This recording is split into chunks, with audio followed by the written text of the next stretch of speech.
Imagine this. It's midday, the sun's beating down, and I'm out tending to my tomatoes when suddenly a loud crash erupts from the direction of my fence, followed by a piercing scream. Deborah, the self-appointed queen of the Ho, dressed in her usual over-the-top floral outfit, had toppled off a ladder while trying to peek into my yard. Welcome to Willow Creek, where suburban drama is always on the menu. Deborah's under the illusion that she can police every inch of my property, but she clearly underestimated who she was dealing with. Let's just say, I'm far from the compliant neighbor she thought I'd be. Buckle up, as this tale's guaranteed to have you laughing through the madness. It all started on a regular Tuesday afternoon in late May, a typical sunny day in the quiet neighborhood of Willow Creek. I was tending to my vegetable garden, my pride and joy, which I'd nurtured over the past 3 years. Just as I reached the heirloom tomatoes, an explosive crash shattered the calm, followed by a high-pitched wail from the other side of my fence. Setting down my watering can with a knowing sigh,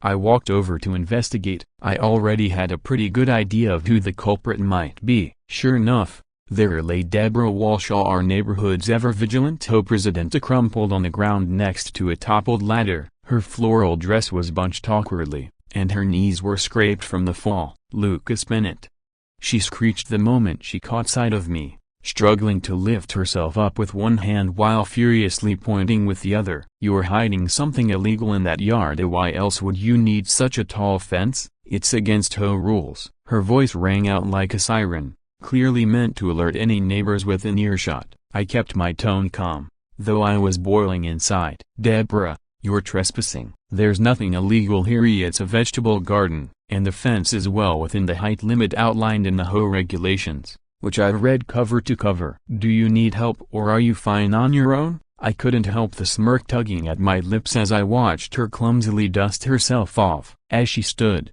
I caught her muttering something that stuck with me. Without control, you lose everything. Before I could process it, she limped away, throwing venomous glances over her shoulder. This isn't over, Lucas. The Ho will be sending a notice. Your suspicious behavior is raising alarms. I watched her retreat down the street, no doubt already crafting a version of the story that would make her the victim. Back inside, I sat at my desk and opened the neighborhood security dashboard. Few people knew that I had designed and installed the IAD sensor network monitoring Willow Creek. It's my profession at developing smart systems for homes and communities, but I prefer to stay out of the neighborhood spotlight. I pulled up footage from the street cam and rewound to capture Deborah's misadventure. There she was, no mistaking idea, deliberately propping a ladder against my fence and climbing it for a better look. No gray area. No accidental stumbling, pure, intentional trespassing. I saved the clip. Something told me it might prove useful. Out of curiosity,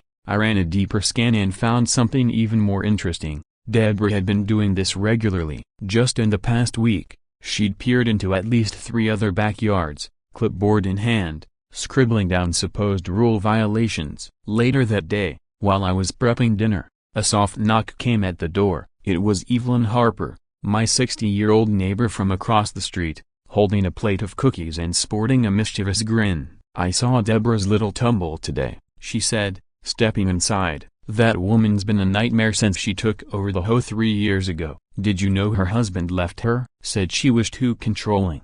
Apparently, her mother used to track her every move, and now she's taken it upon herself to do the same to us. Evelyn settled at my kitchen island, sipping iced tea. Honestly, Lucas, someone needs to knock her down a peg. She's driving everyone nuts with her constant rules and citations. Just last week, she fined Clara and Wynn for having their hedge 2 inches over the limit. Clara's a single mom working 2 jobs. She doesn't have time to measure bushes with a ruler. I nodded, genuinely surprised. Clara lived a few houses down and always seemed quiet, but I hadn't realized she'd been targeted too. I've been trying to avoid a confrontation, I admitted, but Deborah seems to have singled me out. Evelyn narrowed her eyes. Avoiding trouble sometimes just fuels bullies. Deborah thrives on power. Deep down, she's just insecure, still chasing approval she never got from her mom. I mulled over her words. Evelyn wasn't wrong, she continued.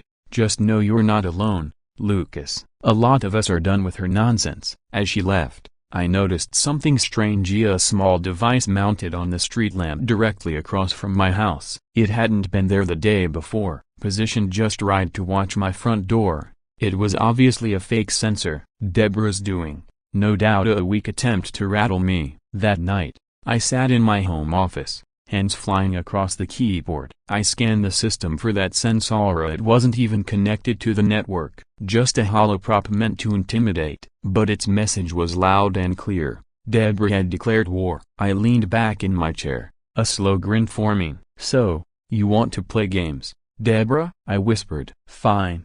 But I know this system better than anyone." Sipping my coffee, I started crafting a plan. What I didn't know was that Deborah was already a step ahead. Her next move was dirtier than I'd anticipated. The following morning, a bright yellow envelope landed in my mailbox. An official HOA violation notice. The bold, obnoxious color practically screamed at me. Skimming it, I saw claims of excessive privacy measures and suspicious structural alterations, along with a demand for a full inspection of my backyard within 48 hours. And at the bottom of the page, signed with flourish, Deborah Walsh. The signature sprawled across the page in looping, aggressive cursive. I folded the notice carefully and tucked it into my desk drawer instead of crumpling it, though every instinct screamed to do so. If this turned into a full-scale conflict, and knowing Deborah, it would I'd need medication. Later that afternoon, my home security system pinged. Motion detected near the back fence. I pulled up the camera feed and watched as a man in a cheap suit and a hard hat walked the perimeter, stopping occasionally to scribble on a clipboard. Jerry Miller. I recognized him immediately, Deborah's friend with the floundering landscaping business. This wasn't any official inspection. This was her sending her own watchdog to snoop. When he reached for my gate latch, I remotely activated the sprinkler system. A sudden burst of water shot out, catching him off guard. He leapt back, shielding his head with the clipboard as his polished shoes sank into the muddy lawn. I watched from the kitchen window as he retreated, soaked and swearing, down the side of the house. That evening, I decided it was time for some surveillance of my own. Using my background in AI systems, I hacked into the phony sensor Deborah had placed on the power pole across from my house. As I suspected, it contained a concealed audio recorder, high quality, capable of picking up voices from a surprising distance. She'd been eavesdropping on conversations out front, a blatant breach of privacy. But as I dug deeper, I uncovered something worse, a network of similar devices scattered throughout Willow Creek. Deborah had been quietly recording dozens of neighbors, stockpiling private conversations as leverage for her HOA crusade. The next morning, while heading out for coffee, I spotted Deborah sitting in her car, parked just down the street. She pretended to read a newspaper, but binoculars peeked out above the page. Subtle. I turned back home, opened my laptop, and drafted an anonymous email. "Stop recording your neighbors without consent. What you're doing is illegal, and someone knows." I hit send. 20 minutes later, my doorbell cam showed Deborah scrambling to check the device across the street. She moved frantically, glancing around as if the sender was watching her.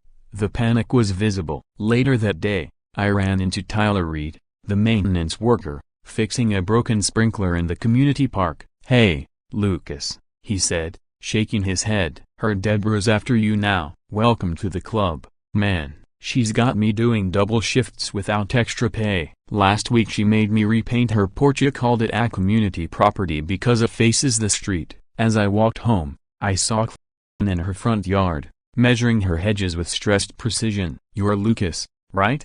she asked. "I'm Clara." "Deborah slapped me with a violation yesterday," I said. "My hedges are 2 inches too tall. Gave me 72 hours to fix them or it's a $100 fine." She sighed. "I'm a single mom working 2 jobs. I don't have time for this garbage." That evening, I caught a glimpse of Deborah through her home office window. She sat stiffly at her desk, staring at a framed photograph. I zoomed in. The photo showed an older woman with similarly severe features, likely her mother. Deborah's shoulders were tense, her lips moving as if speaking to the image. This wasn't just about enforcing regulations. This was personal, something deep-rooted. The next morning, my security system chimed again. Activity at the front door. I opened it to find a stack of flyers. "Suspicious activity at 42 Maple Drive. Residents urged to report any unusual behavior. No accusations, just vague suggestions meant to turn the community against me. I crumpled the paper, fury rising. Alone in my living room, I finally let out a frustrated shout. Then, breathing deeply, I centered myself. Deborah was escalating because she felt threatened. Good. I turned back to my computer. You want a war, Deborah? I whispered. I'm just getting started. What I didn't know was that the real war had just begun. The next morning, I woke to a flurry of texts and missed calls. Neighbors, most of whom had never spoken to me, were now reaching out. Some curious, some suspicious. Deborah had printed and distributed new flyers overnight. This one had my address in bold. Animal breeding operation suspected at 42 Maple Drive. It accused me of harboring illegal pets, referencing mysterious noises and strange odors. The whole thing would have been laughable if it weren't so destructive. I didn't even own a pet. When I stepped outside, I saw neighbors watching from behind curtains or driveways, their stares heavy with unease. I waved. Most looked away, except Evelyn Harper. From her porch, she gave me a subtle nod and a sympathetic smile, the only one who wasn't fooled.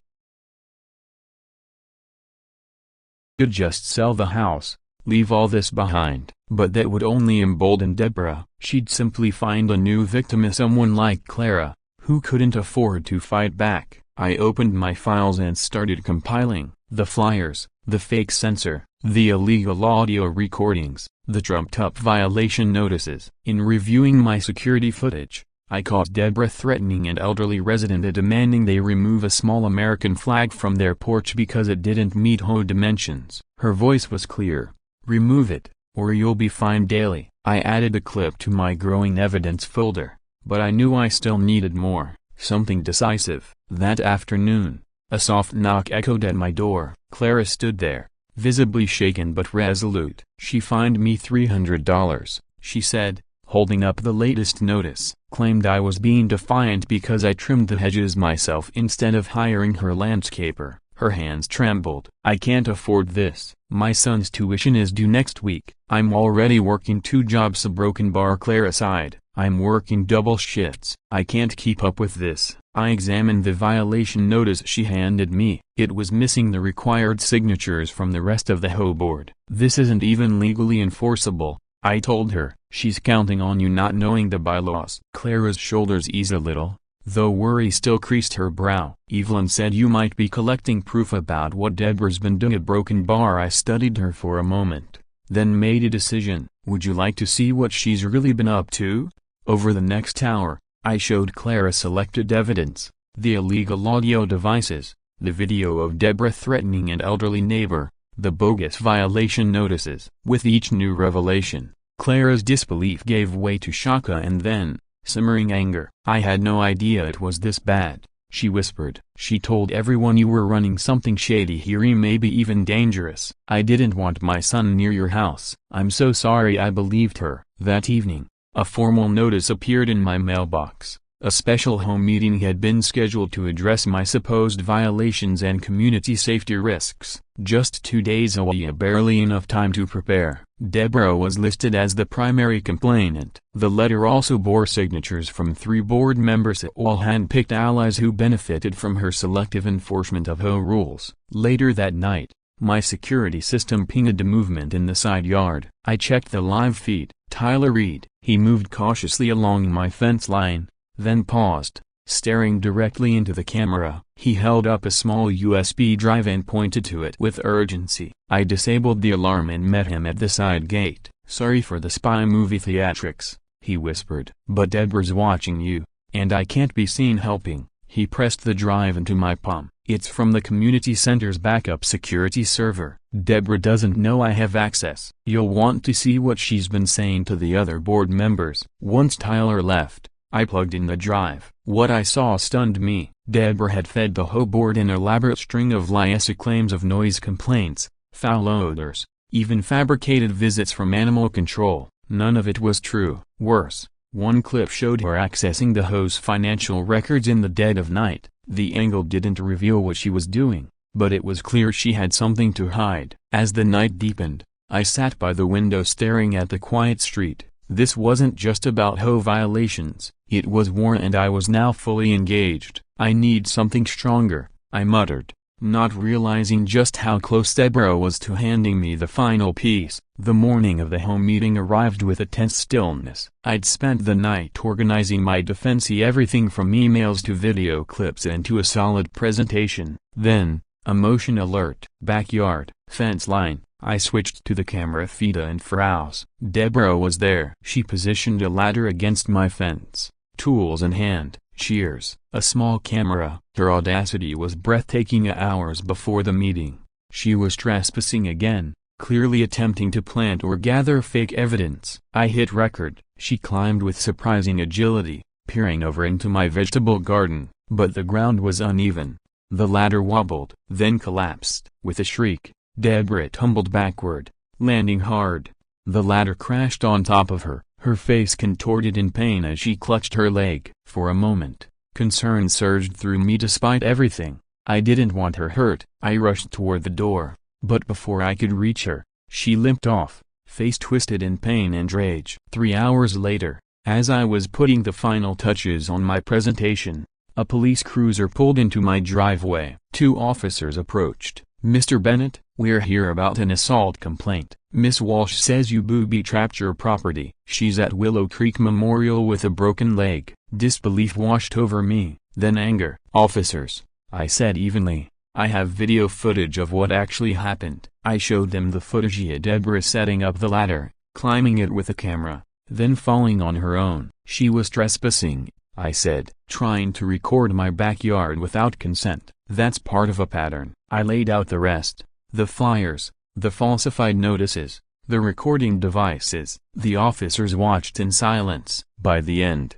their expressions had changed. "We'll need a copy of that video," one said. "And I'd strongly suggest filing a complaint of your own trespassing, harassment, defamation." When they left, I collapsed into my chair. Deborah had just made her biggest mistake. And now, I had everything I needed. Deborah had actually tried to have me charged with assault. Standing alone in the quiet of my home, I finally lost my composure. "What is wrong with her?" I shouted, slamming my hand against the desk. I paced the room for several minutes, venting my anger at the walls, the ceiling, the injustice of it all.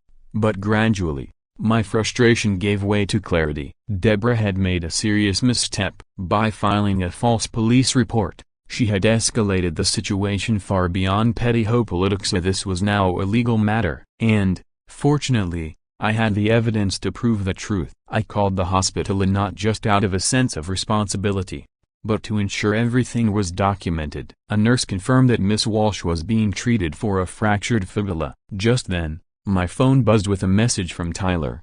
"Meeting postponed due to this accident. Purge, she's telling everyone you rigged the ladder. Board talking about emergency measures against you. Watch your back." The next day, a certified letter arrived from an attorney representing Deborah. She was suing me for personal injury, emotional distress, and property damage. The letter demanded $50,000 in damages plus her medical expenses. I scanned it and sent everything to my own attorney with a detailed summary. His response came quickly: "Clear case of trespassing with video proof. I'll handle it." That evening, while reviewing archived security footage, I noticed something strange. Several clips from the time surrounding Deborah's fall were missing. Someone had tampered with the system. Luckily, I had designed it with multiple backups. On the secondary server, I recovered the deleted footage. In it, Deborah could be seen speaking with someone in a parked car before heading toward my house with the ladder. I zoomed in, noting the black sedan and its tinted windows. I couldn't identify the driver, but it was clear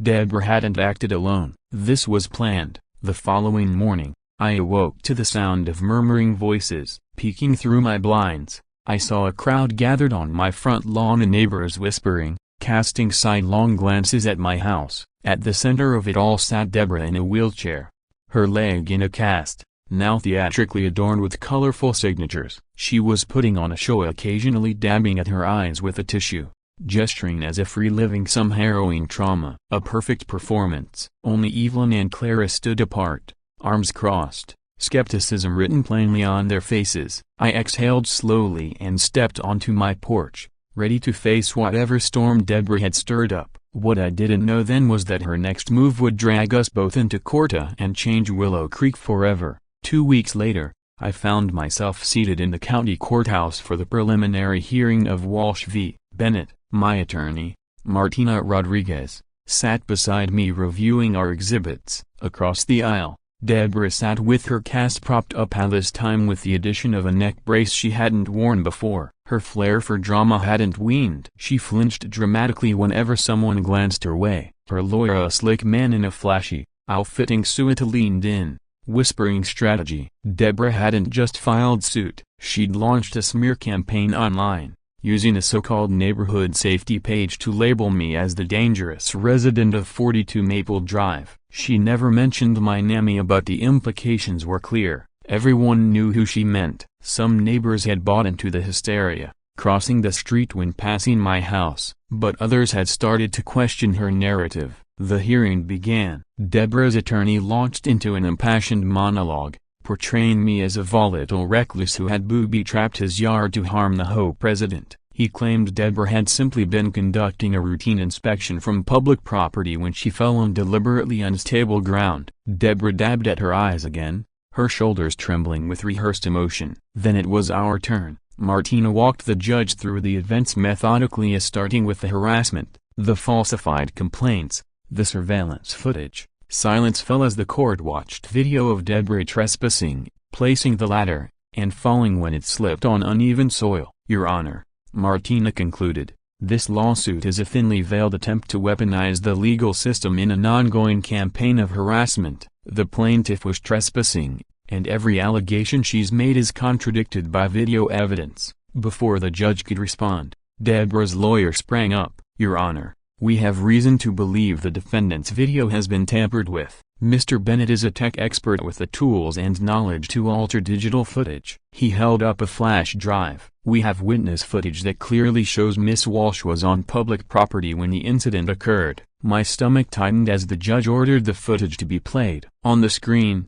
a shaky video appeared showing Deborah walking near the sidewalk before collapsing. The timestamp matched the day of the fire, but something was off. Lighting, shadows, and angles didn't add up. Martina stood and requested a forensic review. Even at a glance, she said, you can see editing markers in the metadata. The shadows don't align with the timestamp, and the compression artifacts suggest tampering. The judge frowned. Miss Walsh, he said sternly, I strongly advise that your future statements reflect the truth. Submitting falsified evidence carries severe consequences. As we exited the courtroom, Deborah limped past me on crutches, her glare like a dagger. This isn't over, Lucas, she hissed. You think your cameras and fancy lawyer make you untouchable? I've lived in Willow Creek for 15 years. These people trust me, not some antisocial tech geek hiding behind his fence. I held her gaze and simply raised an eyebrow. You're right about one thing,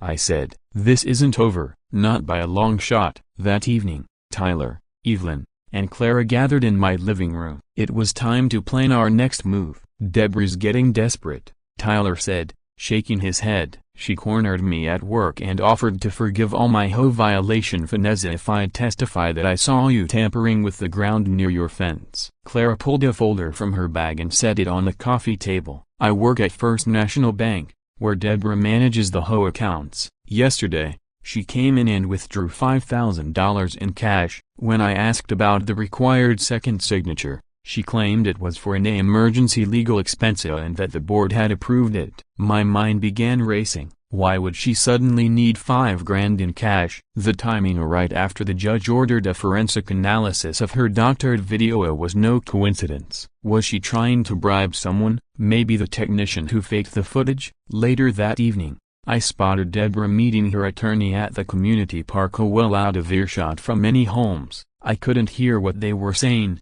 but their body language spoke volumes, Deborah gesturing animatedly, the lawyer repeatedly shaking his head. Then, she shoved what looked like an envelope into his hands. He glanced around nervously before finally accepting it. The next morning, A certified letter from the courthouse arrived. The forensic analysis had been expedited and the results were conclusive. Deborah's video had been digitally manipulated. The judge had dismissed the case with prejudice and referred the matter to the district attorney's office for potential criminal charges. I read the letter twice, feeling a wave of relief, but just as I looked up, my security dashboard flashed with an alert. Deborah's car was backing out of her driveway in a hurry, a suitcase clearly visible in the back seat. Running away. "Deborah," I muttered, reaching for my phone. Before I could dial, another notification popped up, this time from my financial monitoring app. Another large withdrawal, $20,000, from the HOA reserve account. My stomach dropped. This wasn't just damage control, this was a full-blown escape plan. I immediately called Clara. "Yes, the transaction went through," she confirmed. "But I wasn't at the counter when it happened." Deborah must have timed it that way, knowing I'd question it. I called Martina next. Her voice sharpened. "Notify the police now. This goes far beyond petty HOA politics. This is embezzlement, and fleeing with the cash shows clear intent to avoid prosecution." Within 30 minutes, Detective Rivera had issued a bolo for Deborah's vehicle. I accessed traffic cameras near the highway on ramps and began scanning. Nearly an hour later, I spotted her blue sedan parked at a gas station off the interstate about 20 miles outside of Willow Creek. I sent the footage to Rivera immediately. "We're on it,"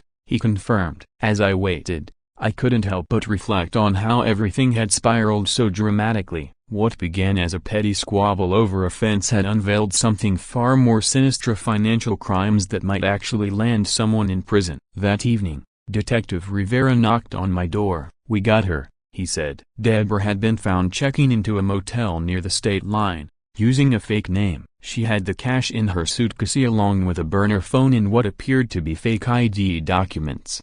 Over the next hour, I walked Rivera through everything from the ladder incident to the fake video and the court hearing. When I finished, he just shook his head in disbelief. "In 20 years, he said, "I've seen my fair share of ugly neighborhood disputes, but this is something else." Before he left, he requested copies of all my evidence. "The DA is considering multiple charges: criminal trespass, filing a false police report, perjury, tampering with evidence, and now embezzlement. She's in serious trouble." He paused at the door, then asked, "One thing I don't get, why did she single you out?" I'd asked myself the same question countless times. "I think it's because I represented something she couldn't control," I replied. "I value my privacy. I didn't go to her meetings. I built a fence, all perfectly legal, but symbols of independence from her authority. And for someone whose entire identity is built around control, that was intolerable." The next morning,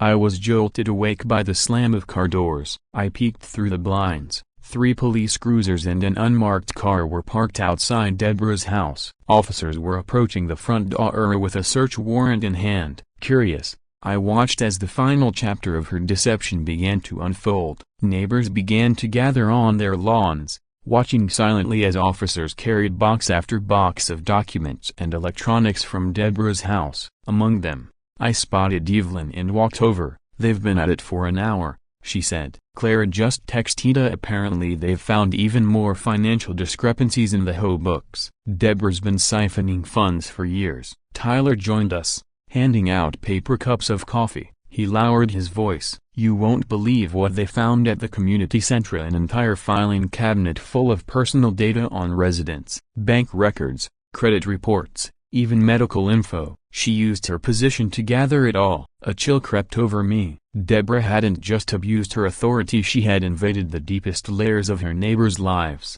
compiling their secrets as if building an arsenal for blackmail or manipulation. By early afternoon, news vans lined the street. Reporters buzzed around, eager to cover the dramatic fall of an HOA president. I declined to comment when approached, but as I turned away, I noticed Deborah's attorney rushing to his car, trailed by a persistent journalist. His face was pale, his confidence shattered. Later, I would learn that investigators had uncovered text messages suggesting he knew about Deborah's fabricated video evidence. That evening, as twilight settled over Willow Creek, I finally found a quiet moment on my back porch, enjoying the stillness of my garden. My phone buzzed. "Clara." Text. Emergency home meeting tomorrow. Interim leadership to be appointed. Several members want you to join the board. I chuckled at the irony. Me, the neighborhood recluse, now asked to help lead the very organization I had tried to avoid. Another text came in, this one from Detective Rivera. Text: while in custody, Walsh requested pen and paper, claiming she wanted to write apology letters. Officers discovered she was drafting threats to you and others. She's now under suicide watch and psychiatric evaluation. The news unsettled me more than I expected. Despite all she'd done, I felt no triumph. Instead, I thought of her talking to her mother's photo, her frantic gestures, the brittle need for control that had shattered her life. Deborah wasn't just malicious, as she was tragically lost, consumed by the fear of losing her authority. My thoughts were interrupted by a ping from my security system. A vehicle approached my driveway. The feed showed an official county car. A woman stepped out, carrying a large envelope. She introduced herself as a representative from the district attorney's office. Mr. Bennett, we're preparing the case against Deborah Walsh. Would you be willing to come in tomorrow morning to give a formal statement? As she turned to leave, she paused. The DA asked me to personally thank you. Your detailed records have made this case much stronger. Back inside, I spread the DA's documents across my kitchen table. One question at the end stood out. In your opinion, did Deborah Walsh act with premeditation and knowledge of wrongdoing, or was she delusional about the extent of her authority? It was a difficult question, one that forced me to see Deborah not just as an enemy, but as a deeply flawed human being. Just then, my computer chimed with a new email from Martina. The subject line made my pulse quicken. Urgent, new evidence found. I opened it instantly, my eyes widening. The search of Deborah's home had uncovered a hidden safe. Inside, 15 years worth of HOA financial records, all meticulously annotated in her own handwriting. The truth was staggering. Deborah's embezzlement hadn't been a recent act of desperation. It was a carefully planned operation that began soon after she became HOA president. She had siphoned off nearly $150,000 through fake maintenance jobs, inflated contractor payments, and bogus administrative fees funneled into her personal accounts. Even worse, she had kept a log of expedited approval payments, essentially bribes from residents to overlook HOA violations. But what disturbed me most was yet to come. Deborah had kept detailed notes on every homeowner in Willow Creek, potential leverage points ranging from financial struggles to marital issues. My name appeared on a separate list titled Threats to Authority, alongside Clara and a few others who had dared to challenge her. Next to my name, she'd logged a series of failed attempts to discredit me, ending with a chilling note: legal action unsuccessful, proceed to blackmail using bank records. The cold precision of her files revealed just how calculated and manipulative she truly was. The next morning, I provided my formal statement at the district attorney's office. When I finished, the assistant DA shook my hand with sincere gratitude. Thanks to your documentation and the newly uncovered financial records, he said, Miss Walsh is now facing multiple felony charges. As I stepped out into the morning light, I felt a complicated mix of emotions: a relief that justice was finally catching up with her, vindication for standing my ground, but also a faint sorrow for a woman who had twisted her life around a need for power and control.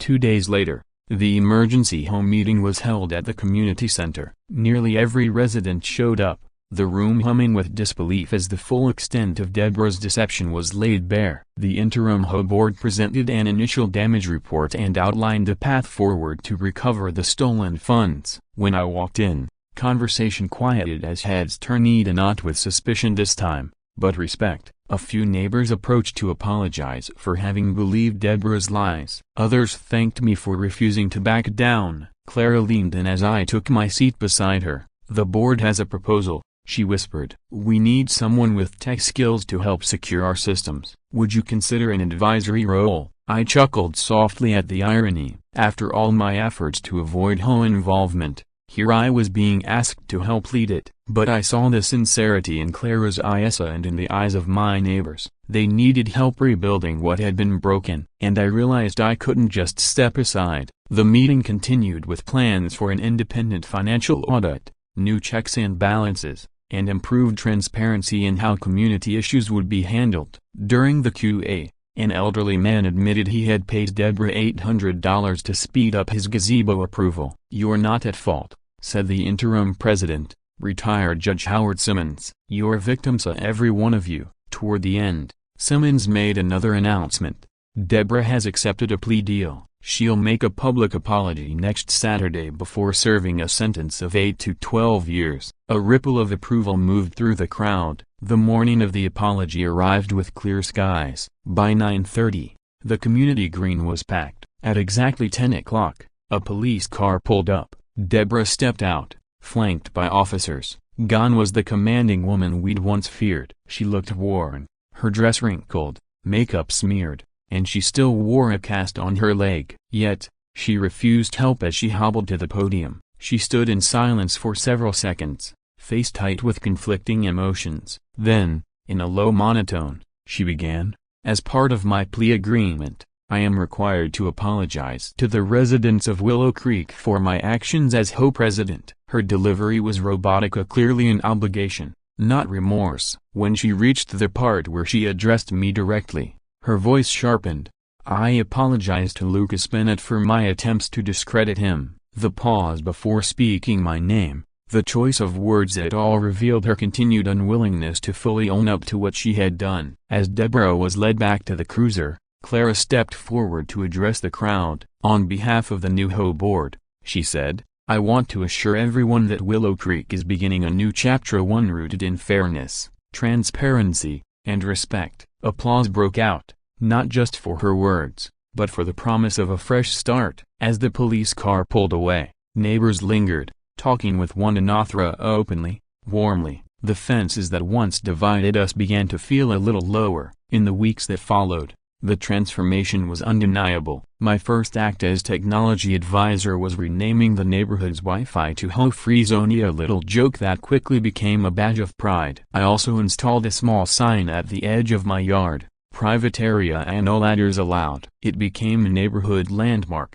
with people stopping to snap photos and share them online. 6 months later, my doorbell rang one sunny Saturday. I opened it to find Evelyn. "Barbecue starts in an hour," she said. "And don't even think about hiding in your house. People are expecting the hero of Willow Creek to show up." She handed me an envelope before turning to leave. Inside was a letter from a nearby housing development. They wanted to consult me about designing a secure system for their own community. As I walked toward the green that afternoon, I marveled at how life can surprise us. I had moved to Willow Creek for solitude, yet here I was more involved, more connected, than I'd ever intended to be. At the barbecue, kids played, grills sizzled, and laughter filled the air. Clara waved me over to where she stood with Tyler and Evelyn. "To Willow Creek," she said, raising her glass. "And to ladders in all the wrong places."